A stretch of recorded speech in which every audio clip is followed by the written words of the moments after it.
রোহিতের নেতৃত্ব ফের প্রশ্নের মুখে, প্রাক্তনরা দাগলেন তোপ। ফের ব্যর্থ টপ অর্ডার। রোহিত ও রাহুলকে হারিয়ে মেলবোর্নে কাঁপছে ভারত। বিরাটকে বিদ্রুপ অজি সমর্থকদের, মাঠে ঢুকে পড়ল দর্শকও। চরম বিরক্ত Kohli. Hi everyone, welcome back to my channel Anjana Banerjee vlogs. বন্ধুরা, তোমাদের সকলকে আমার এই ছোট্ট ইউটিউব চ্যানেলে স্বাগত জানাই। রোহিত শর্মার নেতৃত্ব ফের প্রশ্নের মুখে। মেলবোর্নে তার একাধিক সিদ্ধান্ত বুমেরাং হয়ে গেছে। রোহিতের নেতৃত্বে সমালোচনা করছেন খোদ সুনীল গাভাস্কার থেকে রবি শাস্ত্রীরা। শুভমান গিলকে বসিয়ে ওয়াশিংটন সুন্দরকে খেলানো হয়েছে, কিন্তু বল হাতে তিনি বিরাট কিছু করতে পারেননি। মাত্র একটি উইকেট নিয়েছেন। তাছাড়া বোলিং ও ফিল্ডিং পরিবর্তনেও একাধিক গলদ রয়েছে রোহিতের, এমনটাই মনে করছেন সানি ও শাস্ত্রী। মেলবোর্ন টেস্টের দ্বিতীয় দিন ধারাভাষ্যকার রবি শাস্ত্রী প্রশ্ন তোলেন রোহিত ও গম্ভীরের একটি সিদ্ধান্তে। সেটা হলো, কেন অতিরিক্ত একজন স্পিনার খেলানো হলো মেলবোর্নে। শাস্ত্রীর কথায়, কেন দুই স্পিনারকে খেলানো হলো বুঝলাম না। দুই স্পিনারকে তো আক্রমণে আনাই হলো 40 ওভারের পর। মেলবোর্নে সবসময় স্পিনারদের দুই দিক থেকে আক্রমণে আনা উচিত। বুঝলাম না কেন সুন্দর ও জাদেজাকে 40 ওভারের পর আক্রমণে আনা হলো। তাহলে দুই স্পিনার খেলানোর যৌক্তিকতা কোথায়? দ্বিতীয় দিন বুমরাকে শুরুতে বোলিংয়ে আনা হয়নি। তিনি আসেন তৃতীয় ওভারের মাথায় বল করতে। এটা শাস্ত্রীর সঠিক সিদ্ধান্ত বলে মনে হয়নি। বলেছেন, বুমরাকে নিয়ে ওভার শুরু করানো উচিত ছিল। সেখানে সিরাজকে বল ধরিয়ে দেওয়া হলো। সিরাজের এখন অতটা আত্মবিশ্বাস নেই, তাই ওকে খেলা এখন সহজ। ফিল্ডিং নিয়ে শাস্ত্রীর প্রশ্ন, স্টার্ক যখন ব্যাট করতে এলো তখন লং অফ ও লং অনে ফিল্ডার রাখা হলো, একজনকে তো সামনে আনা যেত। ভারতীয় বোলিং নিয়ে বিরক্ত সানিও। বোলাররা নতুন বলে ফায়দা তুলতে ব্যর্থ বলে জানিয়েছেন গাভাস্কার। তার কথায়, একদম সাধারণ মানের বোলিং, ভালো বাউন্সার দিতে দেখলাম না। খুব হতাশ এই বোলিং দেখে। আকাশদীপ অফ স্টাম্পের বাইরে সমানে বল করে গেল, নতুন বলের ফায়দা নিতেই পারল না। ফিল্ডিংয়েও অনেক বল ফসকে গেছে। ফের ব্যর্থ টপ অর্ডার। রোহিত ও রাহুলকে হারিয়ে মেলবোর্নে কাঁপছে ভারত। রোহিত ও রাহুলের উইকেট হারিয়ে মেলবোর্ন টেস্টে চাপে পড়েছে ভারত। চা পানের বিরতিতে ভারতের রান 2 উইকেটে 51। দুই ব্যাটারকেই ফিরিয়েছেন প্যাট কামিন্স। অস্ট্রেলিয়ার 474 রানের জবাবে ব্যাট করতে নেমে দ্বিতীয় ওভারেই উইকেট হারায় ভারত। অহেতুক পুল করতে গিয়ে ফিরে যান ভারত অধিনায়ক, যার কোনো দরকারই ছিল না। সহজ ক্যাচ ধরেন বোল্যান্ড, মাত্র 3 রান করেছেন তিনি। অ্যাডিলেড ব্রিসবেনের পর মেলবোর্নেও প্রথম ইনিংসে ব্যর্থ রোহিত। তাকে নিয়ে এবার সত্যি ভাবার সময় হয়েছে নির্বাচকদের। রাহুলকে সরিয়ে ওপেনে এলেও রান পেলেন না তিনি।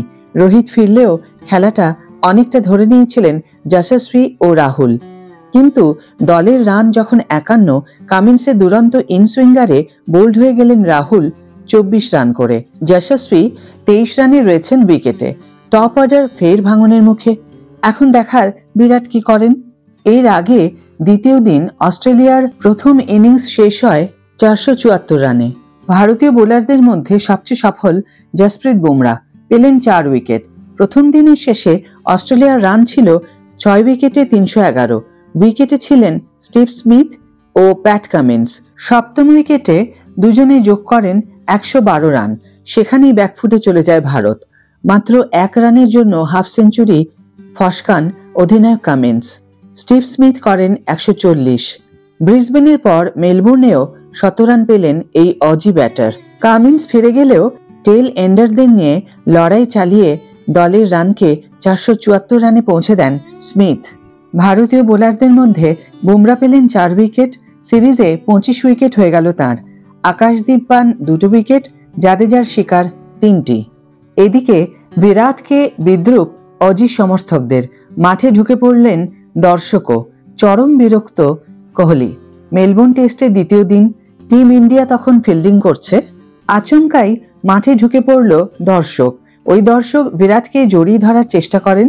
ঘটনায় রীতিমতো বিরক্ত হয়ে যান কোহলি। বিরক্ত হন রোহিত। এমনিতে মেলবোর্নে 90,000 দর্শক ধরে বৃহস্পতিবার প্রায় পুরো মাঠ ভর্তি ছিল। শুক্রবারও বহু দর্শক খেলা দেখতে এসেছেন।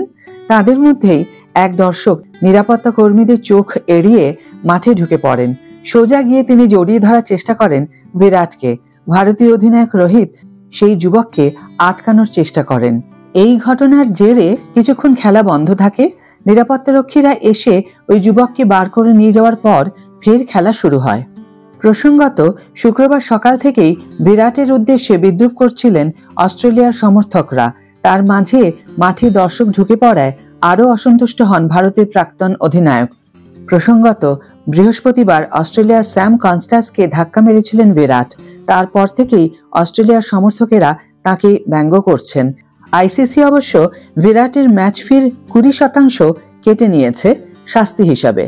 সেই সঙ্গে তাকে একটি ডিমেরিট পয়েন্টও দিয়েছে। এদিন আবার কোহলি যখন ব্যাট করতে নামছিলেন তখনও গ্যালারি থেকে অস্ট্রেলিয়ার সমর্থকরা বিরাটের উদ্দেশ্যে বিদ্রূপ করেন। যদিও টেস্টের প্রথম দিন অর্থাৎ গতকাল সম্প্রচারকারী চ্যানেলে সাক্ষাৎকার দেন কনস্টাস।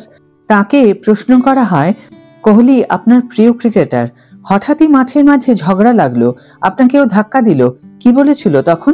কনস্টাস অত্যন্ত ম্যাচুরিটির সঙ্গে উত্তর দেন, মনে হয় আমরা দুজনেই তখন আবেগপ্রবণ হয়ে পড়েছিলাম। আমি ঠিক বুঝতে পারিনি ঘটনাটা। নিজের গ্লাভস ঠিক করছিলাম, তারপরেই কাঁধে ধাক্কা খেলাম। তবে এরকম হতেই পারে, এটাই ক্রিকেট, মাঠের লড়াই মাঠেই থাকুক। কিন্তু তবুও অজি সাপোর্টাররা বিরাটের কালকের করা ঘটনা আজও ভুলতে পারেননি। তাই এই বিদ্রূপ, এরকম ঘটনা মাঠের মাঝে। এসব ঘটনার জেরে আমার মনে হয় বিরাটের কনসেন্ট্রেশন ব্রেক করে, যার ফলে শুরুতে ব্যাটিং ভালো করলেও যশস্বী জয়সওয়াল যখন 82 রানে রান আউট হয়ে যান শুধুমাত্র বিরাটের কারণে, অর্থাৎ যশস্বী যখন কল করেন রান নেওয়ার জন্য, বিরাট তখন পিছন দিকে ফিল্ডারদের দিকে দেখেন কল অ্যাটেন্ড না করে, ফলে যশস্বী রান আউট হয়ে যান। আজ যদি যশস্বী পিচে টিকে থাকতে পারতেন তাহলে আশা করি ফল আশানুরূপ হলেও হতে পারত। যশস্বী রান আউট হওয়ার পর বিরাট আরও আপসেট হয়ে গিয়ে নিজের উইকেটটাও খুইয়ে দিলেন। আজ দিনের শেষে টিম ইন্ডিয়া 5 উইকেটে 164 রান করেন। দেখা যাক আগামীকাল অর্থাৎ টেস্টের তৃতীয় দিনে খেলার কি পরিণতি হয়। আজকের ভিডিও এখানেই শেষ করছি বন্ধুরা। ভিডিও যদি ভালো লেগে থাকে তাহলে অবশ্যই একটা ছোট্ট করে লাইক দিও, শেয়ার করো বন্ধুদের সাথে, কমেন্ট করে জানিও তোমাদের মতামত। যারা এখন আমার চ্যানেলটিকে সাবস্ক্রাইব করোনি তারা অবশ্যই চ্যানেলটিকে সাবস্ক্রাইব করে আমার পাশে থেকো। আর যারা অলরেডি সাবস্ক্রাইব করে দিয়েছো তাদের জন্য আমার অনেক অনেক অনেক ভালোবাসা এবং অনেক ধন্যবাদ। আজ তাহলে বিদায় বন্ধু, দেখা হবে পরের ভিডিওতে। ভালো থেকো, সুস্থ থেকো, সঙ্গে থেকো।